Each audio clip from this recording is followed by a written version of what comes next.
Bueno, bienvenido Javier a esta segunda edición, el podcast de Talent Trips. Este segundo episodio, es un honor tenerte aquí en nuestras oficinas. Muchas gracias, Leo. La verdad que para nosotros tu empresa, que ahora comentaremos un poquito más, es una fuente de inspiración, así que sin más rodeos me gustaría hacerte la primera pregunta y es, ¿cómo te gusta presentarte? ¿Quién es Javier? Pues Javier es un apasionado de lo que hace y desde hace casi 20 años esto tiene mucho que ver con trabajar con los equipos comerciales de grandes compañías y sobre todo con emprender. Qué guay, qué guay. Bueno, tenemos bastantes cosas en común, ya la gente lo va a ir notando. Así que bienvenido de nuevo, ojalá que podamos disfrutar este episodio presencial que nos estamos dando el gusto de hacer presencial aquí en Barcelona. Contame, Javier, ¿por qué o para qué fundaste Kiriom o fundaron Kiriom con tus socios?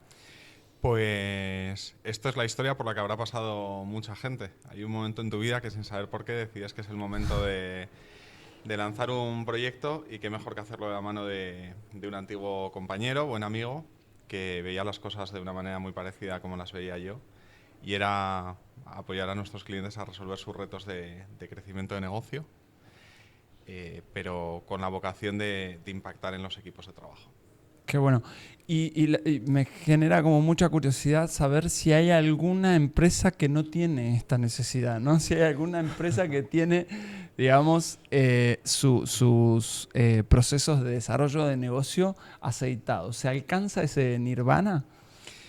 O sea, realmente la necesidad existe, lo que veíamos que la forma de resolverlo, pues tal vez ahí podíamos ser parte de esa receta y en eso llevamos 7 años.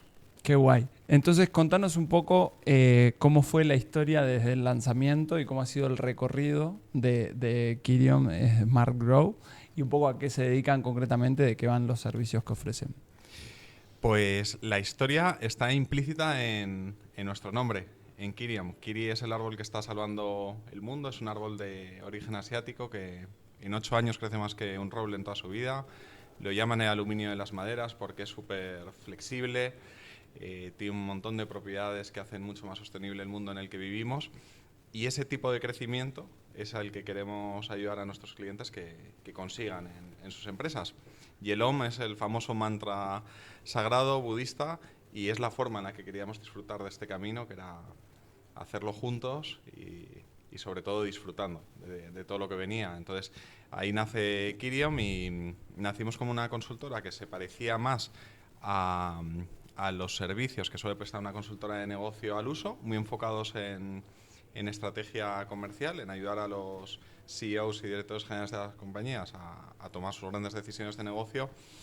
Y en esta andadura pues nos dimos cuenta que si realmente queríamos ser útiles a esas empresas, impactar en el negocio que tenían, pues teníamos que trabajar muy cerca de los equipos y poco a poco pues hemos ido desplegando distintas soluciones para la gestión del cambio y el aprendizaje de esos equipos. Qué bueno ir adaptando la propuesta de valor a lo que realmente aporta. Sí, sí. Algo tan simple y elemental que todos deberíamos tomar nota, ¿no? Ir adaptando, ir manteniéndonos flexibles en lo que ofrecemos para que realmente lo que hagamos aporte valor en un contexto y en un mundo que cambia y unas necesidades que van variando. ¿Y cuál es el principal? Entiendo que hay muchos retos en la gestión comercial. Nosotros lo vivimos también en nuestra compañía. ¿Cuál es el principal reto que afrontan las empresas cuando quieren hacer su desarrollo comercial? Por lo que te llaman, digamos. Bien, pues esto yo creo que cambian las circunstancias, pero no cambia el fondo, y es que todo evoluciona cada vez más rápido. Nosotros solemos trabajar para empresas muy grandes, o sea, las principales compañías de cada sector, que son marcas que todos conocemos, y esto seguramente que sea una necesidad que no es nueva. todo cambia rápido, pero el contexto en el que esto cambia sí que es diferente, ¿no? Los consumidores cada vez tienen más acceso a todo tipo de información. Se habla mucho de omnicanalidad. Nosotros creemos más en el concepto de multicanalidad, es decir, un consumidor tiene muchas posibles maneras de contactar con las empresas, no solo con sus equipos comerciales, y el reto de esas empresas es entender lo que quieren sus consumidores y estar accesibles de una manera útil a esos consumidores allá donde el cliente decida, ¿no? Entonces, ahí es donde suelen aparecer el tipo de problemas en los que nosotros pues intentamos ser parte de una solución útil y muy práctica. Qué guay. ¿Y cómo es esa solución útil y muy práctica para un problema que compartimos un poco todos? ¿Qué nos podrías contar respecto de cómo hacen ese delivery que pasó, como comentabas antes, de un concepto mucho más asociado a la consultoría a un proceso un poco más asociado a la formación y el desarrollo de equipos comerciales? Pues hay 3 momentos. A veces participamos en los 3 y otras veces solo en algunos de ellos. El primero tiene mucho que ver con la mesa de trabajo de ese director general o ese consejero delegado, que es cuando te expone una situación de negocio que cree que es mejorable, ¿no? En términos de oportunidad o de que hay que resolver algo. Y ahí nuestro apoyo tiene una doble mirada. Por un lado, ayudarle a entender qué está pasando en el mercado, qué están haciendo sus competidores, hacia dónde están caminando las demandas de esos clientes y trazar la hoja de ruta para resolverlo. Esto en términos de soluciones, pues a veces estamos hablando de planes estratégicos, otras de planes de negocio. El segundo momento, una vez que tienes trazada esa hoja de ruta, consiste en cómo lo articulo internamente en la compañía. Nosotros aquí estamos mucho más cerca de los canales de venta y de los equipos comerciales y de esta manera dar forma. Nosotros hablamos siempre de sistemática comercial, que no deja de ser el ABC que cualquier equipo tiene que desplegar en su día a día. Pero claro, la magia no está solo en trazar esa hoja de ruta y en articular cuáles son los pasos que se tienen que dar, sino en ser capaz de convencer a los equipos, sobre todo comerciales, que ese es el mejor camino para tener éxito con sus clientes. Y ahí es donde hace unos años, casi con la llegada de la pandemia, pues tuvimos la suerte de profundizar en este mundo del aprendizaje que realmente es infinito.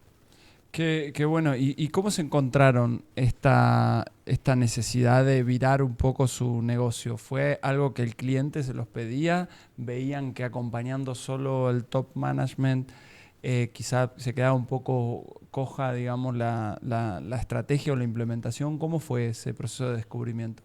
Pues fue una mezcla de las dos cosas que estás apuntando. Por un lado sí que teníamos clientes que siempre nos decían que si podíamos acompañarles en la implantación, y ahí seguramente que no dábamos la respuesta que ellos esperaban, pero hubo un antes y un después, que coincidió un mes después de decretarse el estado de alarma, abril de 2020, que uno de nuestros mejores clientes, que es un operador de telecomunicaciones muy conocido en España, nos invitó a un tender para transformar la acción comercial en sus 600 tiendas, más de 3.000 profesionales, y era un programa puro de formación de las 3.000 personas que ocupan el canal, y nuestra respuesta fue: esta no es nuestra principal actividad, y en aquel momento era una formación que tenía que implementarse online, y nosotros abiertamente dijimos que no teníamos tecnología, pero nos invitaron a intentarlo, dimos lo mejor de nosotros mismos y a partir de ahí armamos algo que en ese caso funcionó, y llevamos ya 4 años trabajando y que luego hemos trasladado a muchas empresas, Claro. no solo en España, también en Latinoamérica. Qué bueno. Y algo que siempre me interesa del mundo de las consultoras es cómo a través de la creación de productos digitales como una academia online o contenido, aspiran a escalar su negocio. Fue ese un poco cuando se encontraron con que podían hacerlo y lo podían hacer bien y podían efectivamente moverse al entorno que no era el nativo, que era digital. Sí. ¿Les ilusionaba esta posibilidad de poder escalar cuando en la consultoría sabemos que vendemos una hora y tenemos una hora menos, ¿no? Mira, esto que comentas, que yo creo que en la mentalidad de cualquier founder pues está el hacer su negocio más grande. Yo creo que en nuestro caso no habría sido posible sin la convicción del equipo, porque claro, o sea, para nosotros hubo un momento en el que esto era dar respuesta a una situación de negocio delicada, como casi todos sufrimos en pandemia, y podíamos verlo simplemente como una oportunidad táctica de sacar a flote la compañía. Pero lo que nos encontramos fue que las personas que nos acompañaban desde el inicio del proyecto, yo creo que hoy estamos en torno a los 30 profesionales, vieron que era una mejor solución para nuestros clientes y que, como bien dices, eso que funcionaba en una gran empresa pues podía ser replicable, no solo en cuanto a productos, sino mejorando el cómo habíamos empezado a hacerlo. Qué bueno.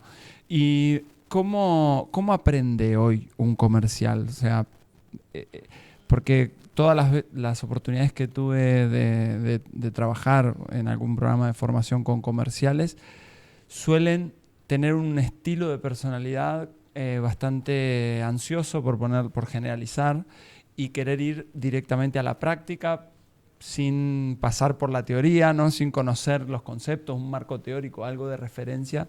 ¿Cómo aprende a partir de tu experiencia un comercial? Pues aquí yo creo que hay bastante que decir. Nosotros cada año impactamos en unos 5.000 profesionales del área de ventas, con lo cual unos cuantos años después pues estamos cerca de haber impactado en 50.000. Y siempre empezamos diciendo lo mismo, ¿no? O sea, hay uno de los grandes referentes en el mundo de la inversión de la historia, que ha fallecido recientemente a sus casi 100 años en activo, es el socio de Warren Buffett, Charlie Munger. Él siempre decía que lo único que nos tenemos que exigir como individuos y como profesionales es no dejar de aprender, porque eso es lo único que te va a acompañar contigo y que va a ser parte de tu éxito. Entonces, respondiendo a cómo aprende un comercial, yo diferenciaría dos planos. Aquellos que entienden que esto es necesario para ser más útiles para sus clientes, y los que tienen resistencias. Entonces, teniendo en cuenta esta realidad que comentábamos antes, ¿no? Que el día del comercial seguro que ha sido siempre súper intenso y complicado, pero que en general en cualquier sector consumidores más informados que contactan con nuestra compañía de múltiples maneras, que son mucho más exigentes en lo que esperan por parte de ese profesional y que tiene que dar un plus respecto a lo que ofrece la tecnología en cuanto a nivel de asesoramiento, conocimiento, agilidad en la toma de decisiones. Eso sí que ha cambiado. Pues la forma de aprender también se tiene que adaptar a esto. Entonces, yo creo que estamos en una transición clara de modelos más rígidos a modelos mucho más abiertos, en los que ese comercial también tiene la capacidad de elegir lo que aprende, cuándo lo aprende y dónde lo aprende. Entonces, yo creo que hay que estar cercano a lo que él necesita, no ser intrusivo en su día a día y sobre todo, que ese profesional, y en este caso daría igual que fuese de ventas o que no, vea la utilidad de aprender. Es que a veces se nos olvida eso, ¿no? Que el aprendizaje es un medio para conseguir un fin, y tanto nosotros, los que hacemos despliegue de formación, como el aprendiz, la persona que está aprendiendo, necesita estar conectado con el resultado final que le va a traer, distinto del que tiene hoy, el aprendizaje. El aprendizaje es el medio para conseguir un resultado diferente. Y por eso te hacía la pregunta respecto a los vendedores, porque me imagino que al ser personas o profesionales orientados a resultados y que tienen como unas ambiciones y que su performance depende, ¿no? de lo que sean capaces de conseguir en términos cuantitativos, veo como una cierta predisposición a ser mejor, ¿no? Porque eso, al final, tú eres tu kit de herramientas, ¿no? Totalmente, o sea, el fin está claro y de manera egoísta es lo mejor para un comercial, conseguir sus resultados. Yo creo que lo que tenemos que aportar los profesionales que trabajamos en el mundo de aprendizaje es facilitar ese cómo. Y hablabas antes de la tecnología, ¿no? O sea, seguramente que a nosotros como negocio nos permite escalar y llegar a más profesionales, pero del mismo modo esa tecnología también tenemos que buscar los caminos para que impacten el cómo y haga más atractiva la experiencia de aprendizaje y nos permita convertir un modelo de aprendizaje más tradicional, más formal, más rígido, como comentaba antes, en una verdadera experiencia en el que se disfrute del proceso y al final esté la utilidad que te permite alcanzar el resultado. Totalmente, y tanto los proveedores como los clientes de lo que es el universo de la formación estar dispuestos a probar, ¿no? Porque también es cierto que hay diferentes metodologías de aprendizaje, hay diferentes herramientas, hay diferentes maneras de hacer ese delivery de esa formación, pero necesitamos encontrar cuál funciona en nuestra organización, ¿no? Sí, nosotros creemos mucho en la personalización del aprendizaje. Intentamos huir de las recetas genéricas porque pensamos que cada compañía tiene su singularidad, tiene cada momento, la realidad de cada colectivo es única y en cuanto a tecnología, que esto también cambia todo muy rápido, pues creo que nos debemos exigir estar abiertos a las mejores opciones que haya, porque lo que funciona hoy tal vez dentro de no tanto, pues no sea lo que mejor funcione. Total. Y al final las organizaciones confían en ustedes para que sean los que un poco los acompañen en ese roadmap de el camino de innovar, ¿no? Sí, y aquí hay organizaciones valientes que confían en organizaciones nuevas, como lo fuimos nosotros en su día. Nosotros tenemos un valor que es la transparencia. Te comentaba el caso de decir en aquel momento nosotros no tenemos tanta trayectoria en formación de equipos comerciales y no tenemos tecnología.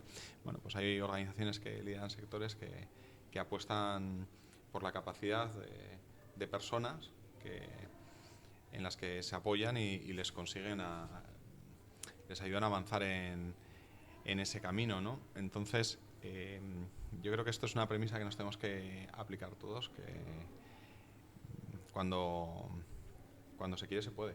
Entonces, claro, teniendo claro el objetivo, o sea, nosotros hace 5 años no teníamos tecnología propia para formar, y hoy hay grandes multinacionales que se apoyan en nuestra tecnología para formar a los suyos.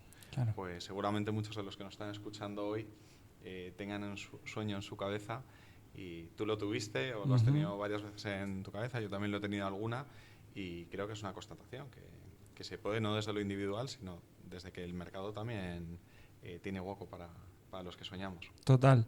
Y ya estamos dentro de una organización, estamos formando a sus equipos comerciales hace tiempo. ¿Cómo van identificando en Quirium las oportunidades o las necesidades de formación que tienen esos equipos? Porque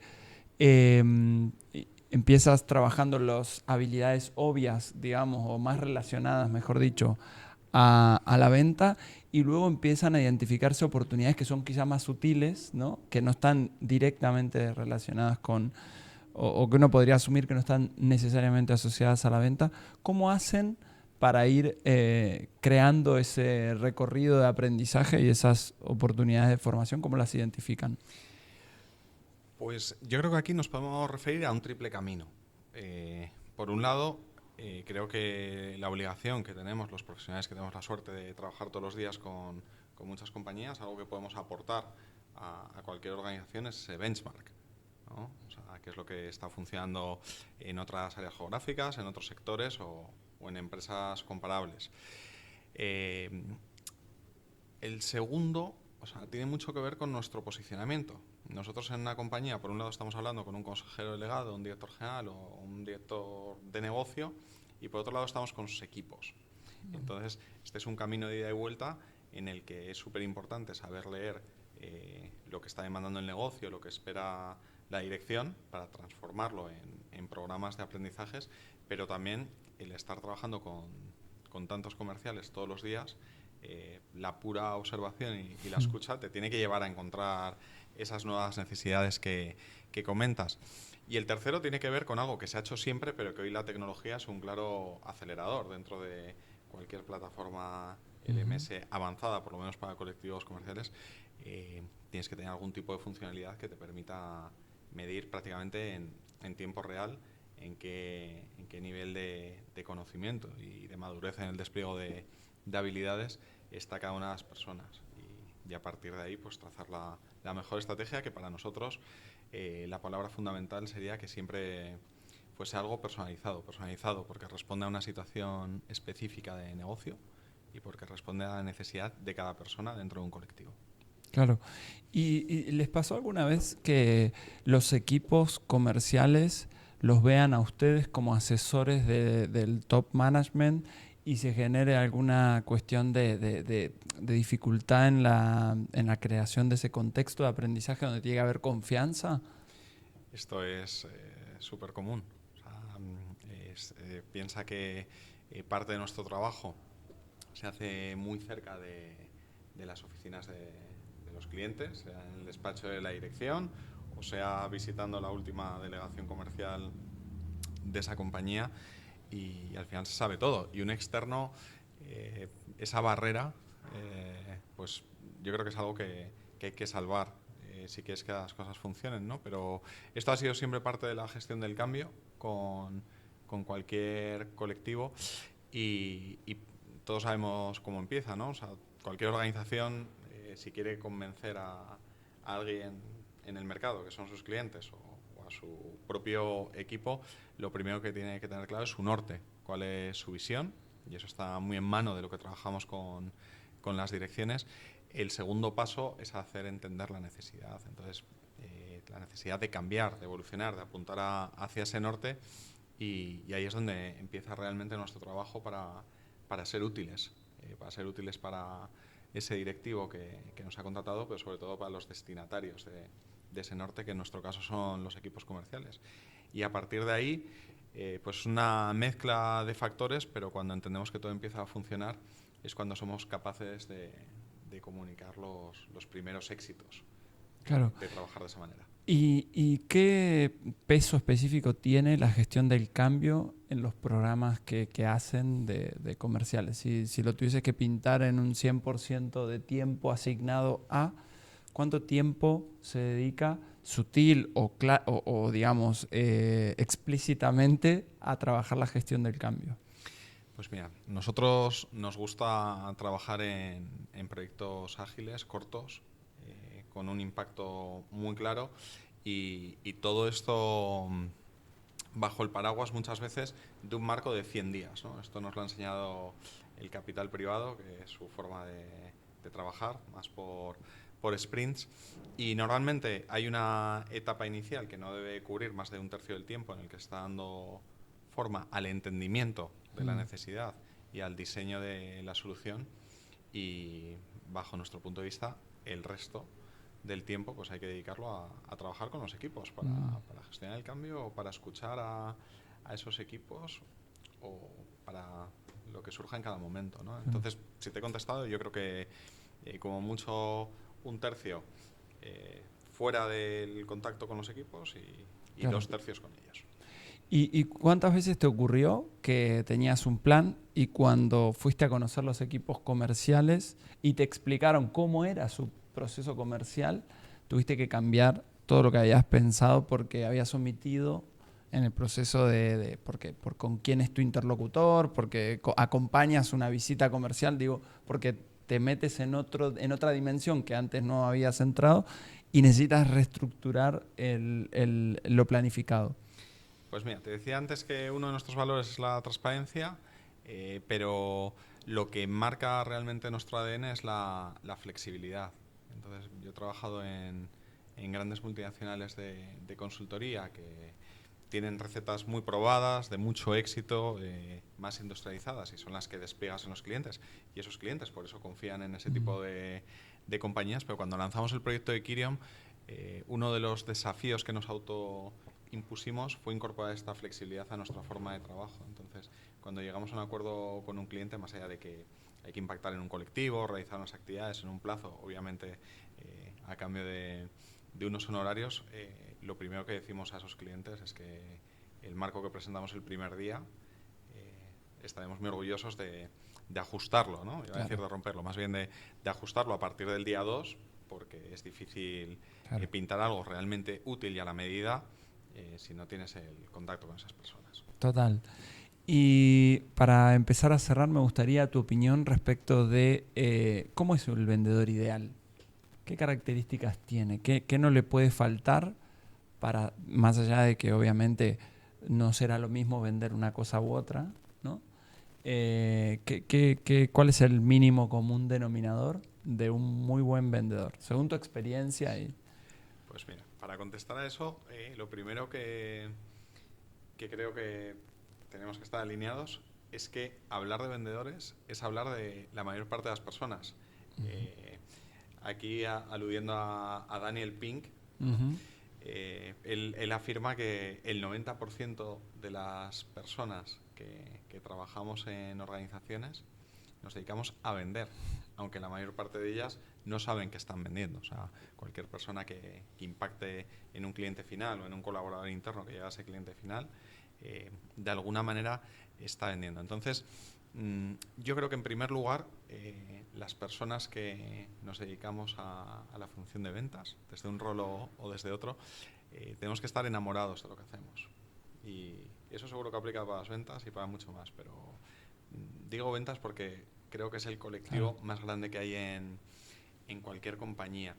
Y en segundo lugar, con todo lo que hemos repasado en esta entrevista, creo que tienen que estar también obsesionados con aprender constantemente, precisamente porque todo cambia rápido y porque la vocación de un comercial o de un buen profesional de ventas no tiene que ser alcanzar el resultado, sino hacer el mejor proceso posible para que ese resultado llegue. Y cuando aplicas ese proceso, el resultado termina llegando la mayor parte de las veces. Entonces, estar enamorado, no dejar de aprender, sería la segunda.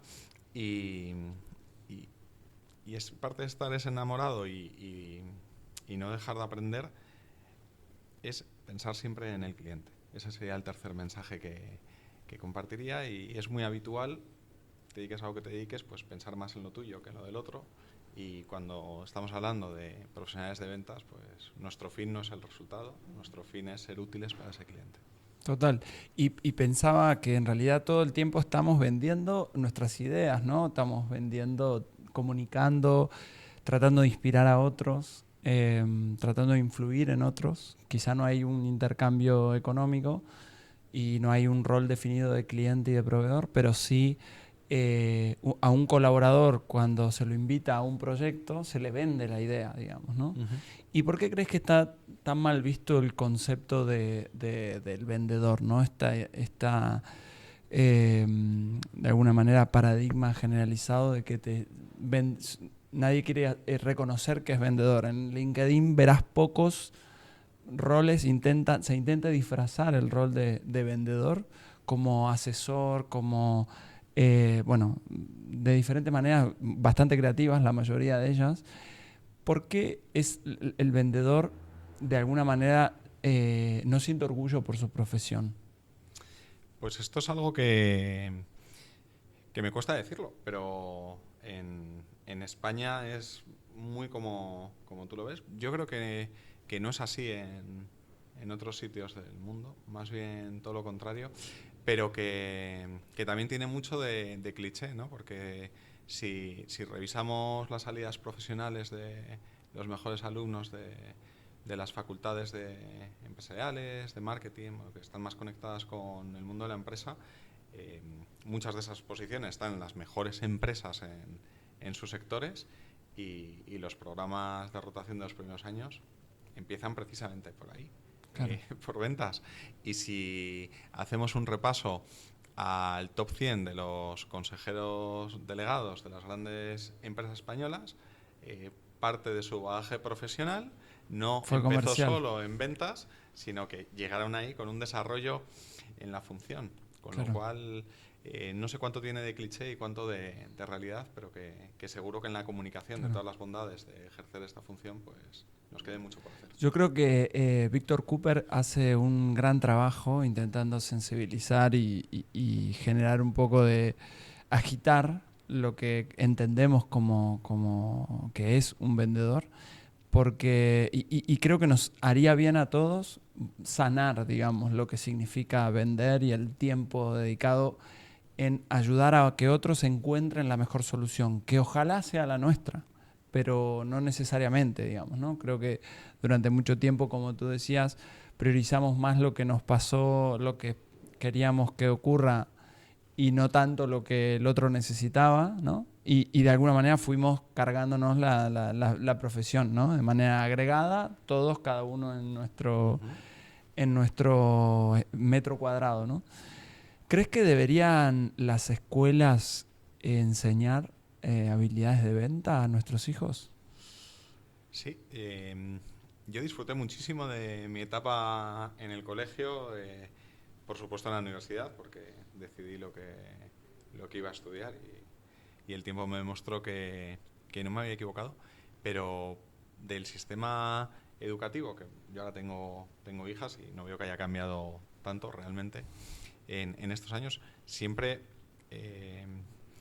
he compartido que nunca terminé de entender por qué estaba todo basado en memorizar, tampoco en practicar, tampoco en interactuar con otros, cuando a todos el día a día nos demuestra que esto va mucho más de habilidades que de conocimientos. De hecho, una de las reflexiones que más compartimos con los consejeros delegados es que la mayor parte de ellos llegan a esas posiciones de máximos directivos, algunos en compañías de miles y miles de empleados, por su capacidad técnica y su buen desempeño en un aspecto concreto.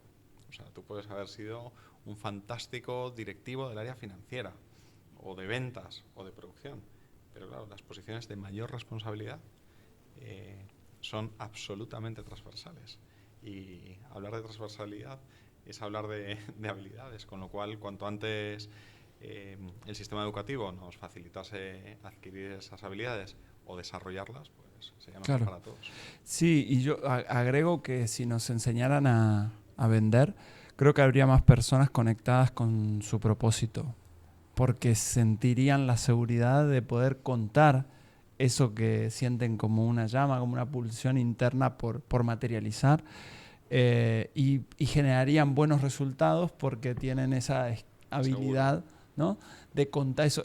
Hay un libro muy interesante de un autor que se llama Augusto Curi, que se llama El vendedor de sueños, y va un poco de eso, ¿no? Aprender a transmitir tus sueños con persuasión, con ímpetu, con propósito, con fuerza, para que el otro entienda y se pueda sumar de alguna manera a colaborar. Creo que habría muchas más personas conectadas haciendo lo que verdaderamente les gusta, ¿no? Estoy Eh, contigo. pero bueno, es una responsabilidad de todos, para empezar, desdemonizar o desmitificar el rol del vendedor y pasar a hablar, como comentábamos antes, eh, más pensando al vendedor como un asesor, un encontrador serial de soluciones para un otro, ¿no? Que ayuda, que aporta, que colabora, sin pensar necesariamente o exclusivamente en el corto plazo y en mis rendimientos, sino más bien en ayudar y en construir valor en el mediano plazo. Que obviamente es complejo porque su posición, sus KPIs, sus objetivos, su desempeño y todo va a estar asociado al corto plazo, pero bueno, creo que es posible y que requiere también de un cambio organizacional para poder dar sentido a eso, ¿no? Ujú.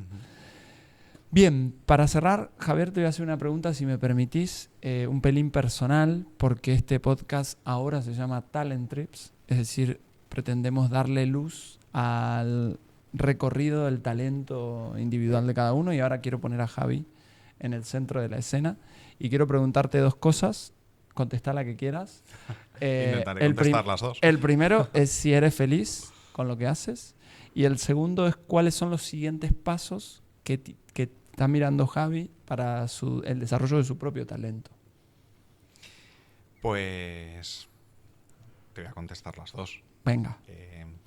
La primera, o sea, puedo decir que siempre lo he sido, pero que en los últimos 8 años, desde 2016, desde que lanzamos este proyecto, habíamos acumulado ya mucha experiencia previa y tú te imaginas, ¿no? Dónde puedes ser útil, cómo va a ser tu día a día. Pues yo creo que lo he sido infinitamente más. no que antes, incluso de lo que me habría imaginado. Esto no quiere decir que sea fácil, porque todos los que hemos puesto en marcha proyectos y que van cogiendo tamaño, pues sabemos lo que implica, pero precisamente si te gusta lo que haces, si estás enamorado de aquello que has elegido, yo creo que es mucho más fácil encontrar la felicidad. Así que, sinceramente, te diría que creo que sí, y que mucho más de lo que pensaba. Y respecto a la segunda pregunta, que cómo pienso desarrollar mi talento, lo primero que tengo que decir es que seguramente haya leído y estudiado más en estos 8 años que en los 15 años previos, lo cual ya es un aprendizaje brutal, porque es algo que surge y que te vas dando cuenta precisamente de la utilidad de mantener viva la llama del aprendizaje, que obviamente hacia donde quiero dirigir mi talento es hacia donde más valor crea que pueda aportar al proyecto que lidero con mi socio Pablo. Y aquí pues pasará obviamente por incorporar tecnología, por rodearnos de los mejores partners posibles y de mantener esa utilidad, pero que también espero que en los próximos 8 años todos estos aprendizajes en foros tan valiosos como el que tú lideras y al que me has invitado hoy, pues podamos ir devolviendo a la sociedad parte de esta experiencia y que sea fuente de motivación y de inspiración, que con esa palabra empezabas el capítulo de hoy, para todos los que tengan ese sueño en la cabeza, y que es a los que tenemos que animar todos los emprendedores a que lo hagan realidad, porque seguro que no se equivocan. Qué bueno. Muchas gracias por venir, Javi. Y a ti por la invitación y todo el éxito del mundo, que ya tienes mucho, pero algo me dice que vas a tener mucho más y no tardando. Qué bueno. Buen regreso a Madrid. Muy bien. Gracias. Y volveremos a Barcelona. Muy bien.